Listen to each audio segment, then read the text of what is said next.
নমস্কার বন্ধুরা, কেমন আছেন? আশা করছি সকলে খুব ভালো আছেন, আমরাও খুব ভালো আছি। আজ নিয়ে চলে এসেছি ঝিঙে আলু রুই মাছের ঝোল। মাছগুলিকে ধুয়ে নিয়ে এসেছি, নিয়ে এসে লবণ হলুদ মাখিয়ে নিয়েছি, নিয়ে কড়াইতে তেল দিয়ে দিয়েছি। তেল গরম হয়ে গেছে, লবণ হলুদ মাখানো মাছগুলিকে তেলের মধ্যে দিয়ে দিয়েছি, দিয়ে উল্টিয়ে পাল্টিয়ে ভেজে নিয়েছি, ভেজে নামিয়ে নিয়েছি। নেওয়ার পর ওই মাছ ভাজা তেলের মধ্যেই কটা কালো জিরে ফোড়ন দিয়ে দিয়েছি, তার মধ্যে আলু দিয়ে দিয়েছি। কিছুক্ষণ আলু দিয়ে ভাজা হয়ে গেছে, তখন মশলা দিয়ে দিয়েছি, জিরে, আদা, কাঁচা লঙ্কা বাটা, পরিমাণ মতো লবণ এবং হলুদ দিয়ে আবারও কিছুক্ষণ কষিয়ে নিয়েছি। নেওয়ার পর ঝিঙেগুলি দিয়ে দিয়েছি, ঝিঙে দিয়ে কিছুক্ষণ কষিয়ে নিয়েছি।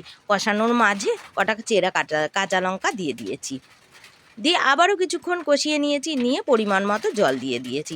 জল দেওয়ার পর যখন ঝোলটা টকবক করে ফুটে উঠেছে, তখন মাছগুলিকে দিয়ে দিয়েছি।